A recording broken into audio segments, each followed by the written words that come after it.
یہ تو موت پھر بھی آئے گی. وَأَحْبِبْ مَنْ شِئْتَ فَإِنَّكَ مُفَارِقُهُ, جس سے مرضی پیار کر لے, جدا ہونا ہے, جدا ہونا ہے, جدا ہونا ہے. ہو اللہ کے نبی سے بڑھ کر کس کا مقام ہوگا؟ لیکن ان کے اندر کی بھی سنو. آپ نے کہا کاش میرے ماں باپ ہوتے, میں ان کی خدمت کرتا, جن کے درجات اتنے اونچے ہیں کہ اس سے آگے کوئی درجہ ہی نہیں ہے.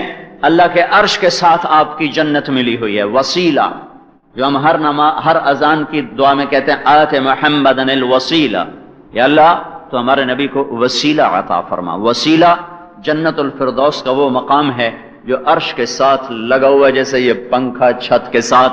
یہ مقام ہمارے محبوب صلی اللہ علیہ وسلم کا ہے, اس سے آگے تو کوئی مقام نہیں. یہ مقام پانے کے بعد آپ کہہ رہے ہیں میرے ماں باپ ہوتے میں ان کی خدمت کرتا. باپ کو تو دیکھا نہیں, 2 مہینے کہیں ماں کے پیٹ میں, باپ کو اللہ نے اٹھا لیا. ماں کے ساتھ 6 برس کا ساتھ ہے, 6 برس کا ساتھ ہے. اس میں بھی 2 سال تو ادھر بنو سعد میں گزر گئے, دودھ پلانے میں گزر گئے. تو جب باپ کوئی نہ ہو تو 6 برس کے بچے کے لیے باپ بھی ماں اور ماں بھی ماں اور بستر بھی ماں اور طبیب بھی ماں اور ساتھی بھی ماں اور دوست بھی ماں اور سہیلی بھی ماں اور سرہانہ بھی ماں. ہر شے تو وہی ہوتی, روٹی بھی وہی, پانی بھی وہی, کھانا بھی وہی, بستر بھی وہی, سرہانہ بھی وہی, ماں بھی وہ ہے, باپ بھی وہ ہے. اور عمر ہے 6 برس. 6 برس کے بچے کی کائنات صرف ماں ہوتی ہے, اور نہ کوئی اور بہن تھی, آپ نہ کوئی بھائی تھا کہ کبھی بھائی کے ساتھ کھیل لیا, کبھی بہن کے ساتھ کھیل لیا, کوئی بھی نہیں ہے. اکیلے ہیں, ساری محبتیں ماں کے گرد طواف کر رہی ہیں. تو جب آپ کی عمر 6 برس ہو گئی تو پھر حضرت آمنہ تشریف لے گئیں ماں باپ کی ملاقات کو مدینے. ام ایمن رضی اللہ تعالیٰ عنہ اور یہ مختصر سا قافلہ, 2 خواتین اور محمد صلی اللہ تعالی علیہ وسلم, ایک ماں, ایک باندی, ایک آپ, 1 ماہ مدینے میں قیام رہا. وہاں سے واپسی ہوئی تو پہلا پڑاؤ آتا ہے ملل, وہاں سے آتا ہے روحا, روحا سے آتا ہے عرج, عرج سے آتا ہے ابوا. یہ 4تھی کہ 5ویں منزل ہے ابوا. یہاں آ کر رات پڑ جاتی تھی, قافلے رکتے تھے. جب آپ ابوا پہنچی ہیں, کیا عمر تھی؟ 24 سال. ماں کی عمر 24 سال.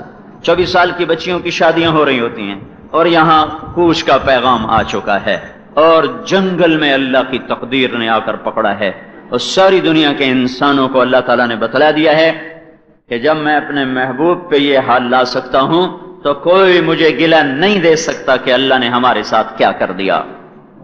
جب میں اس کی اولاد پہ یہ حال لا سکتا ہوں کہ خون, خاک و خون میں نہلا دیے گئے, اور بے گور و کفن جسم پڑے میں, سر کٹ گئے, دھڑ کٹ الگ ہو گئے, سر الگ ہو گئے, نیزوں پہ چڑھ گئے, تو اب کوئی اللہ کو یہ گلہ نہیں دے سکتا کہ اللہ نے یہ کیوں کر دیا, ہمارے ساتھ یہ کیا کر دیا. 1400 سال پیچھے مڑ کے دیکھو. میں ابوا گیا تھا خاص طور پہ قبر کی زیارت کے لیے. میں اس منظر کو محسوس کرنا چاہتا تھا جہاں یہ حادثہ, یہ واقعہ ہوا. تو ہمیں کوئی وہاں لے جانے کے لیے تیار نہیں تھا. ابوا ایک بستی ہے, تو ادھر وہاں پولیس پھرتی رہتی ہے, لوگوں کو جانے نہیں دیتے ادھر. ہمیں ایک آدمی مل گیا, پاکستانی تھا, وہیں رہتا تھا. تو ہم مایوس ہو کے واپس لوٹ رہے تھے, تو ہمیں پیٹرول پمپ پہ وہ ملا. ہم نے اس سے بات چھیڑی. وہ کہنے لگا تم کون لوگ ہو؟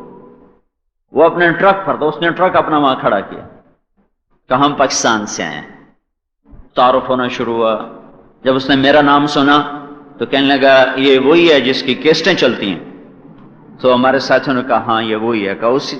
کہا اس کی کیسٹ تو ابھی بھی میرے ٹرک میں چل رہی, تو میں آپ کو ضرور لے کے جاتا ہوں, ادھر یہاں جانے نہیں دیتے. اس نے ٹرک وہیں چھوڑ دیا اور ہماری گاڑی میں بیٹھا اور ہمیں اندر پہاڑوں میں لے گیا.